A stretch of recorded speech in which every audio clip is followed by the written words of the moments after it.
नमस्कार। प्रकाशन उत्तराखंड के लिए देहरादून से मैं अनिल रावत। आज हम ऐसे विषय पर चर्चा कर रहे हैं जो उत्तराखंड के लिए बहुत ही जरूरी है। वह है भू अध्यादेश, जो कि यहाँ के लोगों की डिमांड है कि वो हिमाचल की तर्ज पर बने। वजह यह है कि अगर ये कानून नहीं बनता तो जो हमारे राजनेता हैं उनके पैर तो मजबूत हो सकते हैं, लेकिन उत्तराखंड की रीढ़ टूट जाएगी। आज हमारे साथ हमारे बीच में स्टूडियो में मौजूद है भू अध्यादेश अधिनियम अभियान उत्तराखंड के संस्थापक व मुख्य संयोजक शंकर सागर रावत। रावत जी, मैं आपसे जानना चाहूंगा कि ये भू अध्यादेश तो है क्या? भू अध्यादेश अधिनियम अभियान उत्तराखंड हमारा एक अभियान है, ये कोई संगठन नहीं है। इस अभियान के माध्यम से हम यहाँ पे एक बात कर रहे हैं लगातार पिछले कई सालों से, हिमाचल की तर्ज पर यहाँ पे भू कानून लगे। हिमाचल की तर्ज पर इसलिए भू कानून लगे क्योंकि हिमाचल हमारी तरह, हमारी भौगोलिक परिस्थितियां, हमारी सांस्कृतिक परिस्थितियां, हमारा रहन सहन, खान पीन उत्तराखंड और हिमाचल का एक समान है। इसलिए जो हिमाचल में 1972 में वाईएस परमार जी ने जो कानून लगाया था, सेक्शन 118, जिसे हिमाचल लैंड टेनेंसी एक्ट भी कहते हैं, उसमें सेक्शन 118 लगाया जिससे पूरा हिमाचल का जल, जंगल, जमीन, रोटी बेटी, संस्कृति के साथ साथ पारिस्थितिकी और हक हकूक संरक्षित हो गया। आज हिमाचल पूरे देश के 29 स्टेटों में से दूसरे नंबर का विकास में आया है। जब हम पढ़ते थे 9th 10th में, उस समय एक्सीडेंटली उत्तराखंड राज्य की बात हुई, क्योंकि वो बात उस समय कमंडल में मंडल में कमंडल एक सस्पेंस था। उस समय के लोगों ने देखा कि इस नरेशन को दूर करने के लिए उत्तराखंड राज्य की मांग कई सालों से चल रही थी, लेकिन उस समय जोर पकड़ा 1993-94 में। तब हम 9th 10th में पढ़ते थे। उस समय हमने खुद ये बात को कहा, ये पूरे राज्य के लोगों ने कहा कि हिमाचल जैसा यहाँ पे हम प्रदेश बनाएंगे। तो हमारे दिलो दिमाग में एक बात उठ गई थी, लग गई थी, हमने मतलब हिमाचल को रोल मॉडल लिया गया। हिमाचल को रोल मॉडल लेके हमने उत्तराखंड राज्य की बात की मांग की। अब हमने देखा कि अंतरिम सरकार जब बनी, नित्यानंद स्वामी की जब सरकार बनी, हम देख रहे थे कि ये सरकार जब बनेगी तो ये हिमाचल की तर्ज पर भू कानून लाएगी, लेकिन दुर्भाग्यवश ये भी नहीं ले पाई। 2002 में पहली निर्वाचित सरकार आई तिवाड़ी जी की सरकार ने जब चाहा कि हिमाचल की तर्ज पर यहाँ पर भू कानून बने, एक अच्छा भू कानून भी बनाना चाह रहे थे, लेकिन केंद्रीकृत पार्टियां होने के कारण एक दबाव था। उस दबाव के कारण इन्होंने क्या किया कि इस पर केंद्र ने दबाव डाला। तो दबाव डालने के बाद 2004 में उस समय के योजना आयोग के उपाध्यक्ष थे विजय बहुगुणा जी, उनको उसका अध्यक्ष बनाया गया समिति का, जिन्होंने संस्तुति करी कि यहाँ पे 500 वर्ग मीटर खोल दिया जाए। और यहीं से कील लगनी शुरू होगी, यहीं से मनसा इनकी हम समझ में आ गए, उत्तराखंड को समझ में आ गया कि जो राज्य हमने हिमाचल के आधार पर, सपनों के आधार पर मांगा था, हमारे सपनों के साथ छल और कपट होने जा रहा है। ठीक है। अच्छा, मैं जानना चाह रहा हूँ ये एक्चुअली भू कानून में है क्या चीज़? क्या उसमें जो 500 मीटर आपने बताया वो एग्जैक्टली है क्या, जैसे हिमाचल का कानून का अगर इसमें चर्चा करें? देखिए, पूरा देश जब आज़ाद हुआ 1947, उसके बाद 26 जनवरी 1950 को हमारा संविधान लगा, गणतंत्र बना। तो गणतंत्र में 1950 का एक लैंड एक्ट बना पूरे देश में। तो उसी समय 19 स्टेट आज़ाद हुए, 19 स्टेट का एक देश बना। तो इसमें उत्तर प्रदेश भी था, जिसको UPZLR कहा जाता, 1950 का land reform act, Uttar Pradesh जमींदारी उन्मूलन एक्ट उसको बोलते हैं। उसमें क्या होता है, उसमें 12.5 एकड़ की कैपिंग दी जाती है। एक परिवार में 12.5 एकड़ वो रख सकता है, जिसकी परिवार की सदस्यता मिनिमम 5 मानी गई। अब यहाँ पे क्या हुआ कि हम इस पे लगातार बात करते रहे, तो इस बीच राज्य की बात उठते रही। तो 1968 में, 60 से लेकर 68 में हिमाचल केंद्र शासित प्रदेश बना। केंद्र शासित प्रदेश बनने के बाद जब वहाँ के वाईएस परमार जी ने कहा कि जब मेरे पहाड़ के लोग ही सुरक्षित नहीं रहेंगे तो मैंने क्या करना है, जब यहाँ की जमीनें ही बिक जानी है और मेरे लोगों ने कल उन बाहरी लोगों के घरों में जब पोछा बर्तन मलना है या उनके कुत्तों को घुमाना है या उनके होटलों में बर्तन मलने हैं, तो क्या फायदा मुझे ऐसे राज्य का। तो वो सेंटर में गए, उन्होंने कहा कि हम एक लैंड एक्ट बनाने जा रहे हैं। उस लैंड एक्ट के तहत बाहरी कोई भी व्यक्ति यहाँ पे जमीन नहीं खरीद सकता है, ना कृषि योग्य ना रहने योग्य। हाँ, उनके सरकार जब फॉर्म होती है तो सरकार का एक विशेषाधिकार होता है कि वो किसी भी कंपनी को ला सकती है और उसी प्रयोजन को लिए देगी जिस प्रयोजन के लिए वो कंपनी वहां आई है, या चाहे वो स्कूल बनाना चाहती है, हॉस्पिटल बनाना चाहती है, या कोई कंपनी बनाना चाहती है, या कोई फैक्ट्री बनाना चाहती है, लेकिन उसका लैंड यूज चेंज नहीं होगा। और दुर्भाग्य से उत्तराखंड में क्या हो रहा है रावत जी, प्रकाश जी, कि यहाँ पे जो कंपनियां आ रही हैं, कोई भी व्यक्ति यहाँ पे आ रहा है तो वो ले तो रहा है आपके लिए स्कूल के लिए, और उसी दरमियान वो सचिवालय में अपने गुर्गों को छोड़ रहा है उसका लैंड एक्ट चेंज कराने के लिए। इधर से वो आपके लिए स्कूल के लिए आया, स्कूल से आपके हुआ, और जो हमारा जो जियो कहता है कि 2 साल के अंदर आपको उस संक्रमणी जमीन को लेने के बाद 2 साल के अंदर जिस प्रयोजन के लिए आपने ले रखी है, स्कूल के लिए, हॉस्पिटल के लिए, कंपनी के लिए, जिसके लिए भी ले रखी है, वो काम बन जाना चाहिए। अगर नहीं बनेगा तो वो जमीन राज्य सरकार में निहित हो जाएगी, ग्राम समाज में निहित हो जाएगी, जो उसकी प्रकृति होगी। लेकिन यहाँ क्या होता, आज आपने स्कूल के लिए ली तो दूसरे दिन से ही आपने इसको लैंड चेंज कर दिया, और चेंज करते करते आप हमारे ही लोगों को उसका क्या नाम है प्लॉटिंग करके हमें ही बेच के जा रहे हैं। अब सरकार ने तो आपको स्कूल बनाने के लिए कौड़ियों के भाव दी, 1 रुपए 2 रुपए बीघा दे दी, या आपने काश्तकारों से खरीदी तो आपको सस्ते में दे दी, क्योंकि उसमें लिखा रहता है। उसको आपने 5,000 या 200-500 रुपए गज लिया तो आप उसको 30,000 रुपए गज बेच रहे हैं, 50,000 रुपए। तो कट कौन रहा है, लुट कौन रहा है? मेरा ही राज्य का व्यक्तिगत। ये पीड़ा को हम भू अध्यादेश अधिनियम अभियान पिछले कई सालों से इस पर रिसर्च कर रहा था।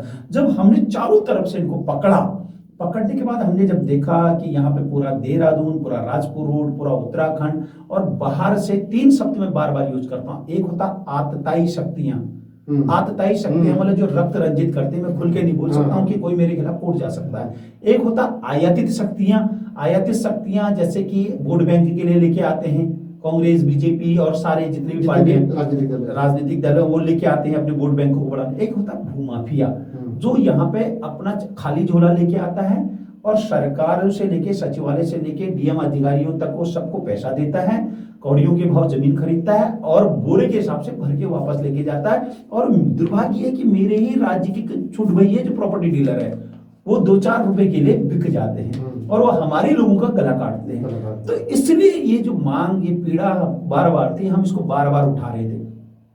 2004 में एक लैंड 500 मीटर खोला गया, 2007 में खंडूरी सरकार ने 250 मीटर इसको रिस्ट्रिक्टेड किया। आप देखिए, जब 2005 में वो गलत था तभी तो खंडूरी सरकार आई, और नारदत्त तिवारी जैसे इतने महान राजनीतिक अनुभवी, तो उनको तक सरकारों ने यही पीड़ा के कारण उनको हरा दिया, नकार दिया। तो उसके बाद खंडूरी सरकार ने 250 मीटर किया, लेकिन वो भी अध्यादेश में था। 2004 भी अध्यादेश था, 2005 भी, 7 में भी अध्यादेश था। अधिनियम नहीं बना पाए, इनका अपना कोई भू कानून नहीं बनाया, जैसे हिमाचल ने अपना भू कानून बनाया। हिमाचल ने किसी का कानून नहीं उठाया। हम यूपी का कानून आज भी 20 साल 21 साल से ढो रहे हैं। तो उसमें क्या हुआ, हमने इनसे बार बार मांग की कि भू कानून यहाँ हिमाचल की तर्ज पे लिया हो, कि आप कई जितने भी हाईकोर्ट होते हैं डिसीजन देते हैं तो अलग अलग हाईकोर्टों का डिसीजन लेके देते हैं। उसी प्रकार आप अलग अलग राज्यों का यहाँ पर कानून लगा रहे हो, लेकिन आपको क्या दिक्कत है हिमाचल के भू कानून को लगाने की? ये मांग हमने बार बार करी, और हमें मालूम था कि जैसी जैसी यहाँ पे लोगों का गला घुटने लग जाएगा, बाहरी लोग यहाँ पे बस जाएंगे, मेरे बद्री, मेरे केदार, मेरे जागेश्वर, मेरे बागेश्वर पे आतताई शक्तियां आ जाएंगी, विभिन्न हमारे विरुद्ध जो हमारी संस्कृति जिनके साथ मैच नहीं करती, वो लोग यहाँ आके अगर आतताइयां करने लग जाएंगे, या बाहरी शक्तियां यहाँ पर आके हमको लूटने खसोटने लग जाएंगे, कौड़ियों के भाव यहाँ पे जमीनों को लेंगे। हम भोले भाले लोग हैं, हमारे यहाँ के, हम देवभूमि के लोग हैं, हम तो छोटी सी बात में भी मान जाते हैं और हम मेहमान नवाजी करते हैं। तो हमारा जो संभावनाओं से भरा हुआ प्रदेश था, ये नया प्रदेश था, जब राज्य बना तो केंद्र के जितने भी चालाक टाइप के लोग थे, उन्होंने कहा जाओ हम राज्य दे रहे हैं, वहां की जमीनें कौड़ियों के भाव खरीद लो। तो 94 से लेकर 96 तक यही खेल, 2000 तक यही खेल खेला गया कि लोगों ने यहाँ पे जमीनों को ऐसा खरीद लिया पूछो मत। और उससे लेकर उसके बाद तक आज तक जमीनों का इस प्रकार से बिकना शुरू हो रखा है कि आपके और हमारे लिए आज 50 गज जमीन ना आप खरीद सकते हैं ना मैं खरीद सकता हूँ, क्योंकि जो जमीन का एक्चुअल रेट 500 रुपए गज है या 1000 रुपए गज है, वो 30-40 हजार रुपए गज जा रहा है। अब आप देखिए, मुख्यमंत्री कार्यालय से लेके 2000 से लेके 2006-07 में तो इतनी ज्यादा जमीनें बिक गई 7 तक कि हर व्यक्ति को आपने देखा होगा, चाहे आपका बच्चा हो या आपका बड़ा भाई हो, मेरा बड़ा भाई हो, सब प्रॉपर्टी डीलिंग के काम करने लगे। आप पत्रकारिता कर रहे हैं, हम पत्रकारिता कर रहे हैं, हम 10-15 हजार रुपए की नौकरी कर रहे हैं, लोग रातों रात बड़ी बड़ी गाड़ियों में आ रहे हैं, वो कमीशन पर लगे हुए हैं। सचिवालय से, मुख्यमंत्री आवास से लेके विधानसभा के सारे कर्मचारी अपना काम धाम छोड़ के केवल प्लॉटिंग पर लग गए। और जितने शिक्षा विभाग के यहाँ पे टीचर हैं, इंजीनियर हैं, सिंचाई विभाग है, पीडब्ल्यूडी है, सब जमीनों के धंधे पर लग गए। आतताई शक्तियां, आयातित शक्तियां और बाहरी भूमाफिया तो आए हैं। तो सारा पूरा देश यहाँ पे इसको बेचने लग गया। इसे देवभूमि को बेच के इन्होंने नरक भूमि बना दिया है आज की डेट में। अच्छा, त्रिवेंद्र रावत सरकार ने भी एक बिजनेस समिट किया था, आपको याद होगा, स्पोर्ट्स कॉलेज में यहीं पे हुआ था। तो उसमें कई एक दावे किए गए थे कि इतना पैसा इसमें इन्वेस्ट होगा, उत्तराखंड में इतना रोजगार मिलेगा। उसकी क्या, उसके बारे में?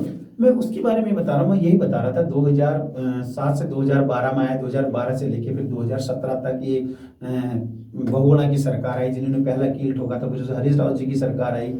तो इन्होंने कुछ नहीं किया, इन्होंने सोचा कि जो हमारा अध्यादेश है 2007 का 2004 का 250 मीटर 7 का जो है उसी में काम चल रहा हुआ। लेकिन आपको मालूम नहीं है कि उसमें इतने लैकुनास थे कि लोगों ने उसी में 1000 बीघा जमीन खरीदने की व्यवस्था बना दी। मतलब उस कानून, मतलब उसको उसमें एक छेद छोड़ दिया, वो छेद, वो लैकुनाज वाला छेद वाला था। उसमें ये पद इनको लोगों को तो दिख रहा था कि 250 मीटर से ज्यादा नहीं है, लेकिन एक आदमी 100 आदमियों के नाम पे 1000 बीघा जमीन खरीद रहा है। तो वही सब प्लॉटिंग यहाँ पे चल रही थी। तो उसके बाद क्या हुआ, 2017 में त्रिवेंद्र सरकार आई, 2018 में उन्होंने एक बहुत बड़ा इन्वेस्टर समिट मीट किया और कहा कि 20,000 करोड़ नहीं, 40,000 करोड़ नहीं, 60,000 करोड़ नहीं। अखबारों में हम पढ़ लेते कि आज 20,000 करोड़ का इन्वेस्ट है, 40 का, 60 का, 70 का, 80। एक हफ्ते तक हम पढ़ते हैं, लास्ट में उन्होंने कहा जब गपी मारनी तो 1,20,000 करोड़ का इन्वेस्टमेंट आ रहा है। रायपुर में प्रधानमंत्री श्री मोदी जी आए थे, माननीय मोदी जी आए थे, तब उस समय मैं ही एकमात्र वहां पर था। तब जो हमने कहा कि यहाँ 20 रुपए का भी इन्वेस्टमेंट नहीं आएगा, उसके एवज में क्या था, इन्होंने यूपी ZLR 1950 के 154(2)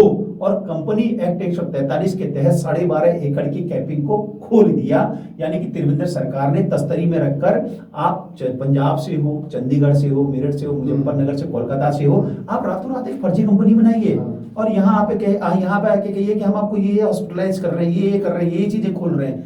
तो अगर 5 करोड़ की लैंड है तो आप जानते, मैं कहना नहीं चाहता हूं, मुख्यमंत्री आवास से लेके विधानसभा तक सब बिकने के लिए तैयार है। आपको 50 करोड़ रुपए दे दिए तो आपने सारा दे दिया। देने के बाद क्या हुआ कि आपके वहां स्कूल बना ना कुछ बना, तो फर्जी कंपनी को देखने वाला कौन है? ऐसे हमारे पास बहुत केस हैं जो डिस्ट्रिक्ट, एक मैं आपको जानकारी के लिए बताता हूँ, डिस्ट्रिक्ट DLRC होता है, डिस्ट्रिक्ट लैंड रिकॉर्ड होता है।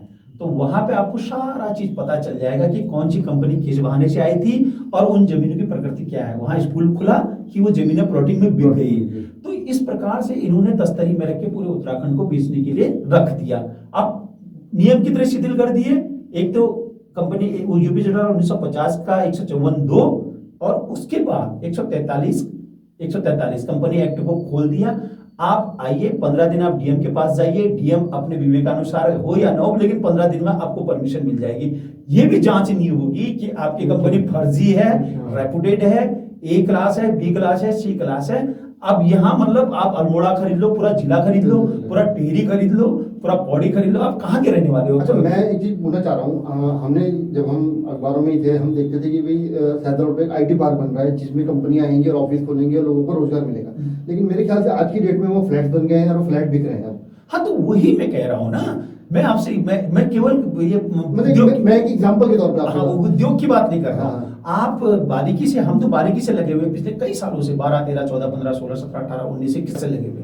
तो मैं थोड़ा त्रिवेंद्र सरकार का पूरा कर देता हूँ। तो वो उसके बाद 2018 में जब ये एक्ट ये लेके आए, हमें लग गया कि अब ये उत्तराखंड के आम मानस के साथ, आम जनमानस के साथ धोखा है, गद्दारी है और ये पूरा उत्तराखंड बिकने की बात हो गई। क्योंकि एक्चुअली इन्होंने अंबानी अडानी जो भी इन्होंने बीच में रखा होगा, अब अंबानी अडानी तो सब थोड़ा खरीदेंगे। मेरठ, मुजफ्फरनगर, सहारनपुर, यूपी के भी तो फर्जी कंपनी आएंगी, वो भी खरीदेंगे। चेहरा उनका होगा, उनका भी नहीं होगा। आप कैसे उसको कर सकते हैं? क्योंकि यहाँ पर अभी ये पुल गिरा तो ये कंपनी कौन सी बना के गई, कौन सा क्या कर गया। तो ये सब चीजें हिमाचल में कोई कंपनी अगर ठेकेदारी भी करती है तो 2 साल में पूरा काम पूरा करती है, जितना समय सीमा होता है। तो जब हिमाचल हमारे पास इतना बढ़िया काम करा तो उसको एक्ट में उठाने में क्या दिक्कत है? और जहां रही आपने IT पार्क की बात, हरिद्वार में सिटकुल हो या चाहे उधम सिंह नगर में सिटकुल हो या रुद्रपुर में सिटकुल हो, सलाकुई में हो, यहाँ पे क्या था, 70% लोग लगाने थे, लेकिन आज यहाँ 14% लोग भी नहीं लग रहे हैं। कंपनियां जिस चीज के लिए आई उन्होंने अपना यहाँ का दिया, लेने के बाद जो इनको बेनिफिट मिलता था, जो सब्सिडी मिलती थी, उसको लेके झोले में रख के वापस चली गई। आप क्या कर पाए?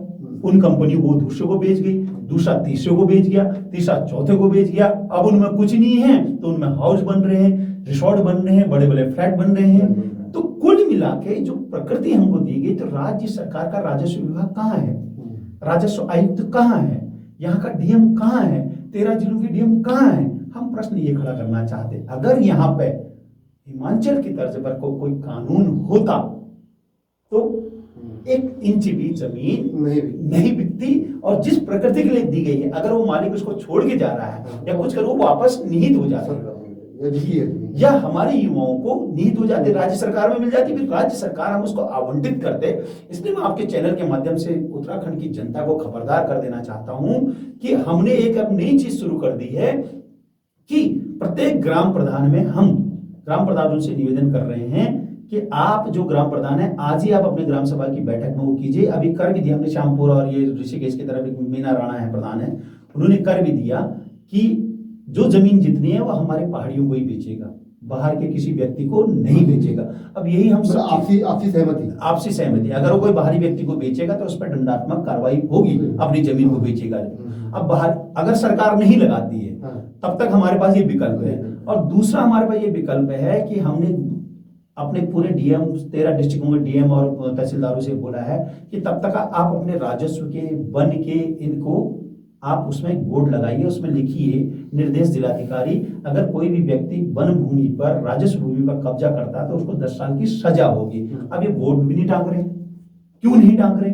और दूसरी इनकी चालाकी है कि इन्होंने पहले देहरादूनी नगर निगम हुआ करता था, अब इन्होंने इतने नगर निगम बना दिए, उन नगर निगमों की जमीनों में क्या एक एक्ट बना दिया कि उन जमीनों को बेचा जा सकता है। आपने तो सारे शहर बेच दिए ऐसे बड़ा बड़ा के। और तीसरा मतलब पहले गांव को शहर बनाया और शहर बना के उसको बेच दिया, अगर 100 गांव का आप ले आए तो उनकी जमीन को बेच दिया। तो ऐसा ये करते जाएंगे, फिर कल की डेट में पंचायत, अभी तो नगर पंचायत, अभी तो नगर निगमों, फिर नगर पंचायत में जाएंगे, तो ये धीरे धीरे हमारे पूरा राज्य ऐसे बेच जाएगा। श्रीनगर को भी नगर निगम बनाने ये बेच देंगे, सब चीज बेच देंगे इनके पास। इसलिए हम कहते हैं कि हिमाचल के तर्ज पर यहाँ पर भू कानून लगे, हिमाचल के तर्ज पर ही भू कानून इस राज्य को बचा सकता, अदरवाइज कुछ नहीं हो सकता है। और फिर मत कहना आज आप और हम जो लड़ाई लड़ रहे हैं, वो अध्यादेश अधिनियम अभियान जो लड़ाई लड़ रहा है, कल की डेट में आपका बच्चा और हमारा बच्चा 2041 में जब उस पर एक बूंद भी जमीन नहीं रहेगी, तब वो यही कहेगा कि हिमाचल की तर्ज पर भू कानून लगा है। इसलिए हम सरकारों से कहते हैं कि आप समितियों का झुंझुना मत दें,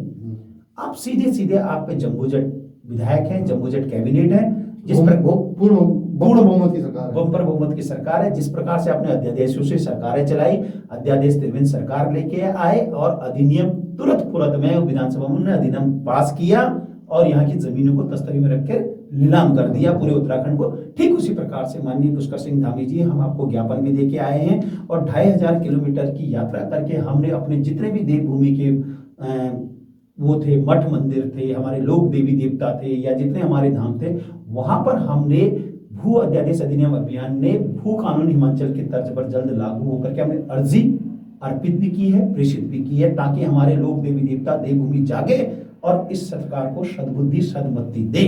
ऐसा हमारा सब मंदिरों में हम कह के आ गए हैं। सरकारों को इन सरकारों को भी हमने ज्ञापन दे दिए हैं, त्रिवेंद्र रावत, तीरथ सिंह रावत और धामी जी को, तीनों को भी दे दिए। अगर कोई चौथा मुख्यमंत्री आएगा उसको भी देंगे, संभावना अगर होगी। लेकिन एक बात आपको बता दूं प्रकाश जी, आप नोट कीजिएगा, हिमाचल में अपना भू कानून है, हिमाचल सशक्त है, वहां पर किसी भी केंद्र सरकार की औकात नहीं है कि वहां जमीन खरीद ले या वहां का कोई मुख्यमंत्री बदल ले। आप इतने लुंज पुंज हो गए, आप पे यहाँ भारी लोग इतने आ गए हैं, इतने हावी हो गए हैं कि वो कहते हैं कि हमारी जेब में यहाँ का मुख्यमंत्री बदलना है। तो आज भी जाग जाओ, आज भी जाग जाओ, आज भी जाग जाओ। अगर मुख्यमंत्री नहीं बदलना है बार बार तो अपना हिमाचल की तर्ज पर भू कानून लगाओ और सशक्त हो जाओ और मेरे राज्य के जल जंगल जमीन रोटी बेटी संस्कृति को के साथ साथ पारिस्थितिकी और हकों को बचाओ। और एक बात और बता रहा हूँ, हमारे जल पर अगर हमारा अधिकार हो जाएगा ना, जैसे टेरी डैम ये वो सब मनेरी वाली ये सब जितने, केवल जल पर हमारा अधिकार दे दो। मैं दावा करता हूँ आपसे, केंद्र सरकार से निवेदन करता हूँ, मेरे जल पर मेरा अधिकार दे दो। मैं दावा करता हूँ 29 राज्यों में ये राज्य अग्रणी राज्य होगा, सबसे ज्यादा हमारे पास पैसा होगा और क्योंकि हमारे पास प्रोडक्टिविटी होगी, हम ऊर्जा प्रदेश कहलाएंगे असलियत में जमीनी हकीकत। इसलिए हमें हमारा भू कानून दीजिए हिमाचल के दर्जे पर, और ये राज्य सरकार का है, केंद्र सरकार का नहीं, ये राज्य सरकार का अपना है। निवेदन है, हम ये कहते हैं कि जो भू कानून की बात करेगा वो उत्तराखंड में राज करेगा, जो भू कानून की बात करेगा उसको मेरा वोट पड़ेगा। अगर भू कानून नहीं होगा तो यहाँ युवा वोट भी नहीं देगा। 50 लाख युवा आज इस बात को कर रहा है कि हिमाचल की तरफ पर यहाँ पर भू कानून लगे। तो सर मैं आपने जो भू कानून के अध्यादेश के लिए जो मुहिम चलाई है, तो आज मैं भी आपके साथ जुड़ रहा हूँ, और जितने हमारे लोग देख रहे हैं साथ में, अगर आप उत्तराखंड के हित में हैं तो इस अभियान के साथ जुड़ें, शंकर जी को सहयोग करें, और फेसबुक, सोशल मीडिया जितने माध्यम आपके पास है उसके माध्यम से इसका प्रचार प्रसार करें, ताकि सरकार के कानून में थोड़ी सी जून रह जाए, शायद कुछ बचा पाए हम। नहीं, लेकिन प्रकाश जी, जून ही रहेगी। ये सोशल मीडिया और सड़कों के माध्यम से सरकार के घुटनों के छिक्कल उतर जाएंगे। अगर जो भू कानून की बात नहीं करेगा, कोई भी सरकार या कोई भी राजनीतिक पार्टी अगर भू कानून की बात नहीं करेगा, उसको वोट पड़ने वाला नहीं है। ये आप ध्यान रखिए, ये निवेदन है हमारा। ठीक है, अगर आप हमारे इस मुहिम से समझ अच्छा लगा हो आपको, तो एक तो मुहिम के साथ जुड़िए वो अध्यादेश के साथ, और दूसरा हमारे चैनल को लाइक करें, सब्सक्राइब करें और शेयर जरूर करें वीडियो को। धन्यवाद। नमस्कार। नमस्कार।